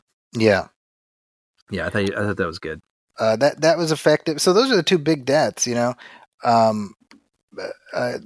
The scene you alluded to earlier with the you know, as he's looking at the graves on Caladan. Mm-hmm. A couple of things I love. I love that for the Atreides, you know, all they know is green and water, Mm-hmm. you know, and then they go to Arrakis, and I'll tell you, it reminded me of Saudi Arabia the way it was filmed. Just the bright sun, just sort of washing over everything, you know, in the palace. You know, it reminded me so much of that. But I like that juxtaposition. Yeah. You know, in the book, the book is framed around these journal entries by the daughter of the emperor. And so it's almost like these are the chronicles of the galaxy as written by her. And you the know, book is written that way. The book, yeah. So the book, the prose itself is you know, normal third person, but there's these little like epigraphs at the beginning of each chapter. That frame it like the Galactic Chronicles type thing. And there's a thing in there that always stayed with me, that when Leto Atreides died, they say that a star fell out of the sky, fell out over the skies of Caladan. Like everybody in Caladan knew that the Duke is gone, right? And that always stays with me because he was so beloved, right? And he's not in it enough to make a mark, so he has to make a lot, you know, do a lot with a little bit of screen time. And I think the movie accomplishes that. I think even years from now, when the sequel comes out and Paul talks about his dad, I will carry what Oscar Isaac, the imprint he left. Yeah, I agree. They did a really good job. Really nice job, you know. Obviously, Rebecca Ferguson, I like have a crush on. Yeah, this is like a long-standing thing with you and I. We just love her. She's so good. This is a very different role, you know, than what I'm used to her being kind of an ass kicker, you know? Right. Yeah. And she's so good in this. Yeah. Yeah. You know, by the way, sorry, this is, it reminded me, you know what I loved was all the hand signal stuff. Right. Yeah. Where she would like do this like really kind of behind her back, you know, with one hand sort of sign language to her guards, like prepare for violence. I was like, whoa. Right. You know, then she's in is it ornithopter or ornithopter, and she's signaling to her son like, don't do it. And I was just like, I can't get enough of this hand signal stuff. I think it's so cool. But she's well, I say an ass kicker, but she is a badass in this movie, you know, like she's really an interesting character. You know, that was the other thing too, is like I didn't have an immediate impression of her. I didn't quite know what to make of her, if she was cold or and then, you know, she's got that relationship with those sort of religious figures, and I was like, wait, so is she sort of like a weird sinister sort of feeling to it all, and I wasn't quite sure what to make of that. And like by the end, it becomes this sort of mother-son adventure that it was very interesting. I liked her, and I liked her character a lot. Yeah, so the backstory there, I don't know if it's necessarily as clear in the film. She is the Duke's concubine. She's not his wife. I only knew that through a line of dialogue, like toward the end. Okay, yeah, and the reason for that is he chose not to marry her so that he could ascend through a political marriage, but he would still have a concubine, right? So the Bene Gesserit, who are the witches, they're sort of like pulling the strings from behind the scenes, right? So they placed Jessica with Leto, mm-hmm. and the idea was that he would have a daughter with her, who would then marry a Harkonnen son, and then the idea, like they're trying to create, the chosen one. Yeah, right. I mean, this is like the chosen one myth before all the many of the other chosen ones. Yeah. Speaking of chosen ones, by the way, Hayden Christensen coming back to Star Wars. Oh man. So going to be Ahsoka, right? Yeah, so happy. I'm happy for him. And I wouldn't have imagined I would have said this in 2005, but like I can't wait. I can't wait to see him again. I'm glad he gets to see how happy people are about that. I totally agree. But regardless, so Paul, she gave birth to Paul. She gave him a son because she loved him that much. Right, because it was supposed to be a daughter. Or something? It was supposed to be a daughter. Yeah. And so he essentially, it's the question, like, is he the chosen one? Is he the Kwisatz Haderach? Right. I'm impressed, Aki. Oh, I know this stuff. That's amazing. Yeah. Right. But they call him Lisan al-Ghaib, right? That's Arabic, the voice from the outer world, right? That's Arabic terminology. That's another big thing. I mean, Herbert like wholesale scavenged aspects of Islamic orthodoxy, Arab cultural stuff, and this has led to like a lot of critique of whether it constitutes appropriation. Mm-hmm. And honestly, I feel like that's beyond the scope of me to even handle, because I mean, it's because I see people who are very upset about that stuff online, like, oh, how come this movie does this? And I'm like, I don't know, guys, I like the book, so like, right. I don't know what to say. Yeah. Like, I didn't find it offensive for whatever that's worth, Right. But there are there's language wholesale lifted, like it's not like riffs on words. Yeah, I mean, they refer to Paul as the Mahdi, right? Which is the savior, right? And that's an Islamic concept. Oh, okay. The Mahdi. So I mean, and I mean, when Paul eventually, I guess this constitutes a bit of a spoiler, but when he eventually takes on the leadership role, he launches a jihad. And they use that phrase in the book, right? So I mean, yeah, they know what they're doing here. Sure. And it's not even particularly subtle, right? And the spice is obviously a stand-in for oil, right? That was very clear. It's very clear. So again, it's not particularly subtle, and I would argue I don't think it necessarily has to be, or should it be. Yeah, I think it works as what it is, and I'm down for that. Yeah. The nice thing, Brian, is that there is a lot of mythology that's available to them. I mean, obviously, at present, we just got to we got to get the first book done. And assuming it plays. And it's, by the way, let's talk about the box office for a second. Like, it's doing well. Yeah. But it's not, I mean, my sense anyway, it's not like blown up either, right? It's kind of.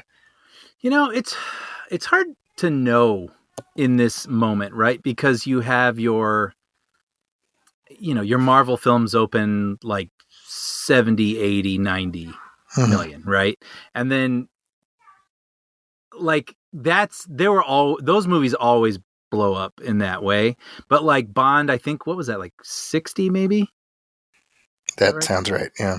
And that's like, well, that's still very good. It's not like the Marvel, whatever. And then a movie like this, which is, like, as we said, I mean, they position this like it's some sort of huge blockbuster, and it is, but I mean, it's still very, very, I mean, it's pretty niche, right? I mean, am I wrong? But that's fair. So, but I mean, this movie's just so weird on its own, but like 40 feels like pre-March 2020, you would imagine it would probably have done better. But like in this moment, maybe 40 is really good for a movie like this. Like, I guess I don't really know what to measure it against at this moment. We've lost the metrics a little bit, yeah. Yeah, and also with it debuting simultaneously on HBO Max, right? It does feel like the people who wanted to see it in the theater made an effort. Mm-hmm.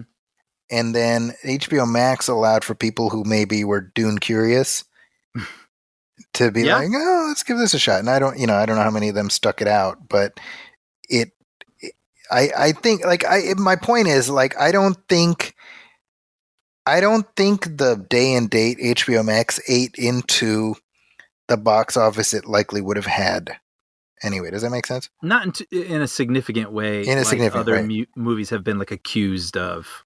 Yeah, I mean, as by way of as a metric, right? We can see certain HBO Max movies, certain Warner Brothers movies that this entire year was all day and date have performed well, even with that, and certain ones have tanked. Mm-hmm. So what my point is, like the Suicide Squad, right? I mean, that tanked, right.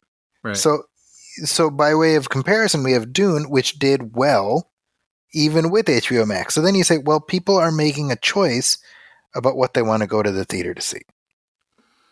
It seems that way, right? And Halloween Kills is another one. That's another one, yeah. Debuted on Peacock simultaneously with a theatrical release, and that one seemed to do really well. It seemed to do okay, yeah. So it's like a whole new system.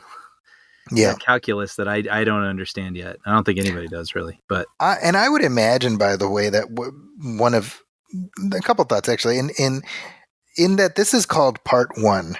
Mm-hmm. You have to imagine that the people involved got assurances from the start that we will get a second one. Yeah, right. You know what I mean? It's like it's not even like this movie is called just Dune. It's called Dune Part 1. It tells you right up top. They didn't say it, but you had to. You don't just do that, you know. I wonder. It feels like weird if they hadn't already figured something out with the filmmakers to throw all of this into this one movie.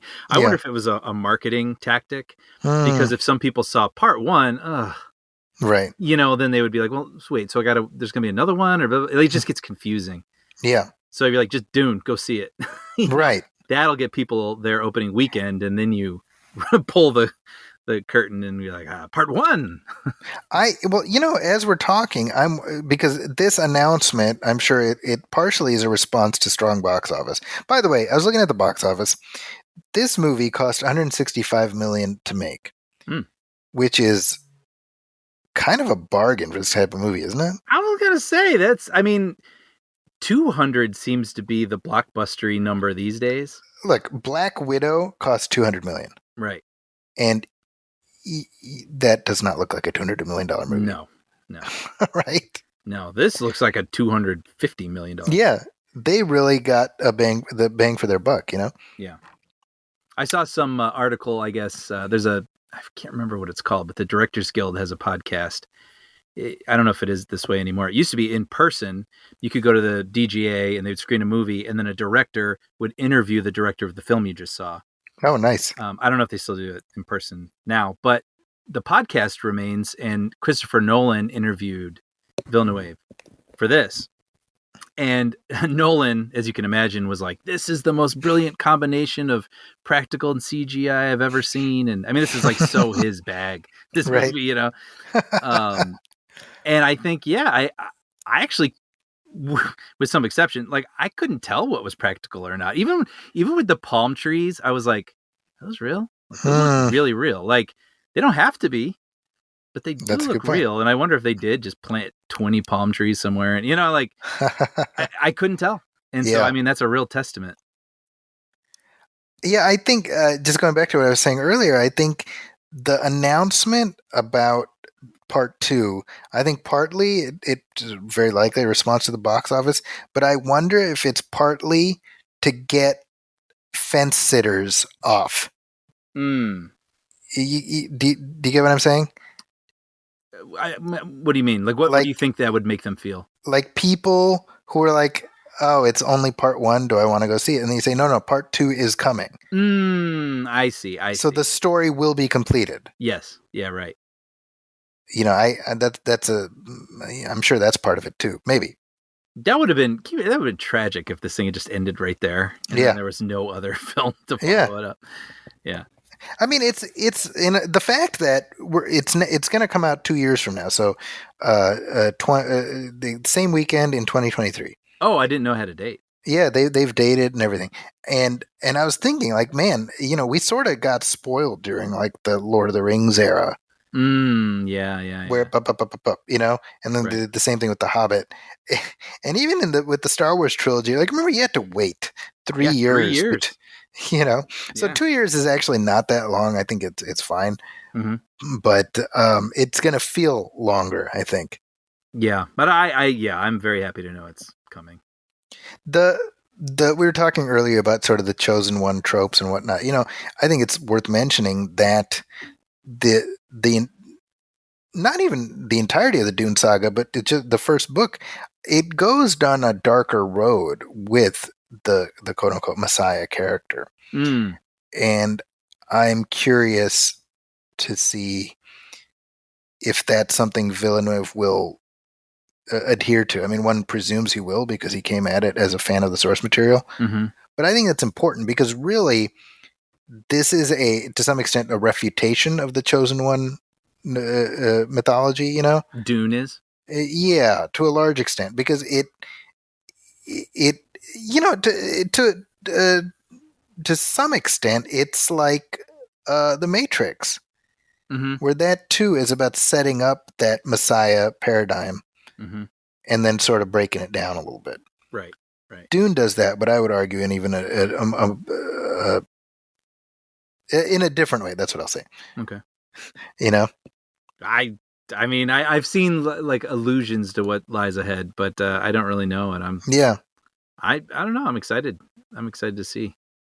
Well, I'm glad that this is a conversation that we get to continue, as opposed to You know, I agree, and it's like just thinking, like ruminating on it now, talking about it with you. It really has been a sort of journey for me with this movie because, like I said, even while I was watching it, there were moments where I was really intrigued, and then I was like, I don't know, it's like I feel at a distance with it, and then by the end, I was like leaning forward and disappointed it was ending. And I think what really worked for me, even though it was a little colder than I tend to like movies, like I do like Lord of the Rings has a lot of warmth.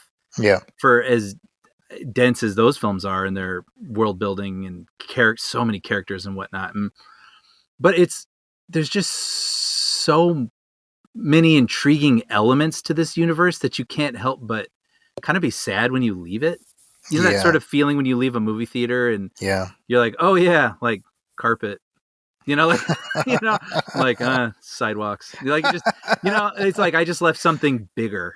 Yeah. And I think this movie totally pulls that off, creating this bigger place that I like visiting. And I am totally on board to go back and see what else is there.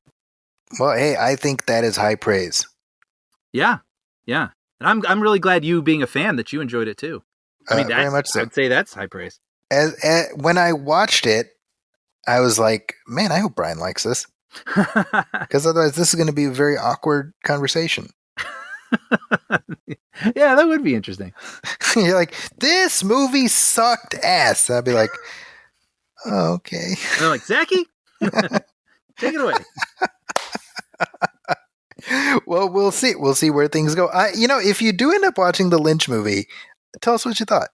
I think I may. I think just because I'm so in it right now. I remember actually feeling this way about It, where I watched It Part 1 and I was like, interesting, okay. And now I'm going to have to wait a couple years for the sequel, and it's like, maybe I'll read the book, and I don't know, but then I kind of, I just forgot about it. And then 2 came out, and I really didn't like Part 2. Yeah. But I'm not going to apply that to this. Like it's the same sort of situation where I'm eager to keep going, but I think that might be me checking out the Lynch version to get that fix. Well, and the Lynch movie too, kind of like this one, it was a bit of a who's who of familiar faces from the mid '80s. Wait, so who does Sting play in it? Okay, so that's interesting. Yeah, so in this film, we don't see the Emperor. Oh, he's the. Oh, okay. No, he's not the Emperor, but we don't meet the Emperor, and we don't meet the Baron's other nephew. Mm. So we meet Raban, who is Dave Bautista, right? And so the idea is that when the Harkonnens take over again, right? He has two nephews. He's got the Beast Raban and the Beautiful Feyd, Feyd. And they're both awful and evil, but the people of Arrakis are so used to being oppressed by a Raban that they think Feyd will be something different, but he's just as awful. So that's who Sting is, and we haven't even seen him yet in this one. Oh, interesting. And then the Emperor, who also we haven't seen, and that's a change that the Lynch movie did, was it starts by talking about the changing of the houses on Arrakis as being an imperial scheme, and it's too high level, because this movie gets into that, but it doesn't get us into the weeds of like the sort of the imperial hierarchy and who's in charge and who's not. Like, we don't even see the guild navigators in this. So the idea there, because we don't see space travel, I don't think, or space warping. The spice, the reason it's so important is you have these people who have been, through constant exposure to spice, they've been mutated into these kind of horrific creatures. And they because the spice expands their consciousness, they're able to fold space. So in other words, interstellar commerce only happens because of the guild navigators having access to spice. That's a lot, right? So much, yeah. So that, like, we haven't seen that yet, but that's the big reason why, whoever controls the spice is only on one planet in the universe. Whoever controls Arrakis controls the universe. Right? And so I expect that we'll see those figures, come into prominence in the second one. But in the prior version, Virginia Madsen is in it. She plays the daughter of the Emperor. And Dean Stockwell is Dr. Yui, the person who betrays House Atreides. Oh, really? Yeah, and who else? Oh, Patrick Stewart is Gurney. Oh. Josh Brolin in this one. Interesting. I'm trying to think who are some of the other people who you may know. Jurgen Prochnow, who I don't know if you know him, but you know his face. I feel like he's Duke Leto Atreides. Okay. Oh, and Max von Sydow's in it. He's really? He's Liette Kynes, who's a woman in this one. Oh, okay. Yeah. I think those are the major ones. Like the Lynch movie does Duncan Idaho dirty. Like, they don't do anything with this character. And Kyle MacLachlan, first movie that he was in. Oh, wow. And he's quite good. He's quite good as Paul, I think. Yeah. But I was thinking about like his situation, because he was young, probably early 20s in that movie. And that, obviously, it was kind of a famous flop, right? Right. And that should have killed his career. Right, sure. But, it kind of like how Alden Ehrenreich ended up taking the blow for Solo. Right. Unfairly, right? And yet, when you think about it, Kyle MacLachlan has never stopped working. Yeah. I mean, there's a guy and he will be able to work forever as long as he wants. Kind of amazing. Yeah. I wonder if it's because David Lynch, formed an affinity with him. He put him in Twin Peaks, and Twin Peaks probably bought him the rest of his career. Yeah. Right? I don't know what came between those two, but yeah, I mean, certainly that. Did they do anything in between? Man, I don't know. Let me see. I'm curious about that. Yeah. By the way, while you're looking that up, speaking of spice, it made me think of the Spice Mines of Kessel. Yeah, that's right. C-3PO references. I'm like, which is, of course, a reference to Dune. Yeah. Yeah, exactly. Because Lucas was happily plundering from all the stuff that was in his periphery. And he was growing up ensconced in sci-fi. He read Dune. Sure. Oh, sure. Right? Yeah. So in terms of stuff with David Lynch, I think, yeah, it was. No, he's in Blue Velvet. I was gonna say I've actually not seen Blue Velvet, but I thought he was in that, but I wasn't sure. So Blue Velvet was 86. So I guess they just had a good time working together, right? Yeah. Man, you just never know. I mean, it makes me like, I like Kyle MacLachlan, you know, so it like makes me happy that he always keeps working. Yeah, he was so great in Twin Peaks: The Return. Well, that's a damn fine cup of coffee. Or what is this? Isn't that what he says? That's right. I only know that because of you, by the way.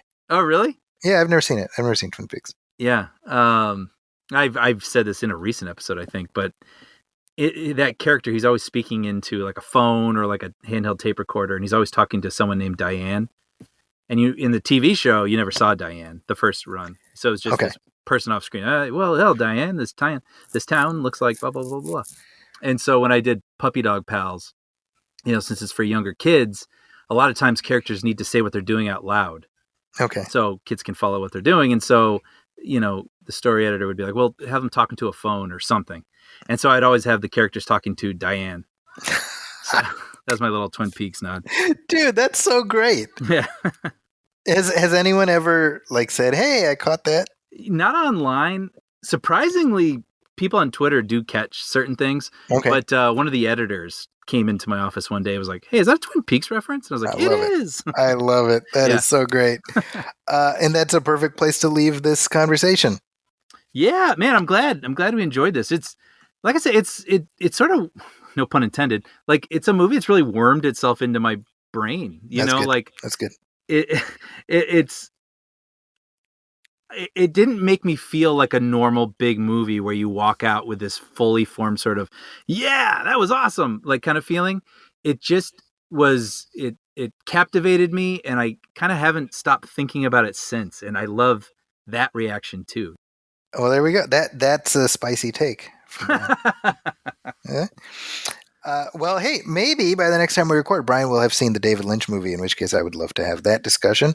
But if you are listening to this and you have seen Dune Part 1, what are your thoughts? Let us know. Please. Let us know what worked for you and what did not work for you.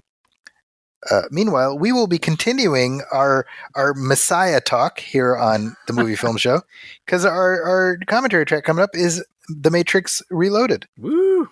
Look at that. Very excited. We're just cycling through the Chosen One movies. I know. And then we should watch Jet Li's The One. There you go. Yeah. Which has, again, the greatest closing line of any movie ever. I am Eula. I'm nobody's bitch. Is it really? That's the last. I don't remember a thing about that movie other than that. Right. With that, as always, if you have any questions or comments, please send them to us at moviefilmpodcast@gmail.com. You can also hit like on our Facebook page, facebook.com/moviefilmpodcast. Also, please go to Apple Podcasts and leave a review, leave a star rating. Every little bit helps. And we want to hear what you have to say. If you're looking for me online, you can find me on Twitter at Zacky's Corner. That's also my website, justedit.com. You can also see my reviews at the San Francisco Chronicle and also at IGN. And Brian, as you heard, is working on Puppy Dog Pals. Mm-hmm. On Disney Plus, Disney Junior. There you go. Like I said, we'll be back soon with our next commentary track. And of course, in our next regular episode, we will be talking about Marvel's Eternals. So lots of fun stuff coming up. But that wraps it up for episode 234 of the Movie Film Show. On behalf of my partner, Brian Hall, my name is Zachy Hassan. Thanks, everybody. Welcome, friends. It's the Movie Film Podcast. Enjoy the show. Zachy and Brian are talking about movies. Movie Film Podcast on the radio.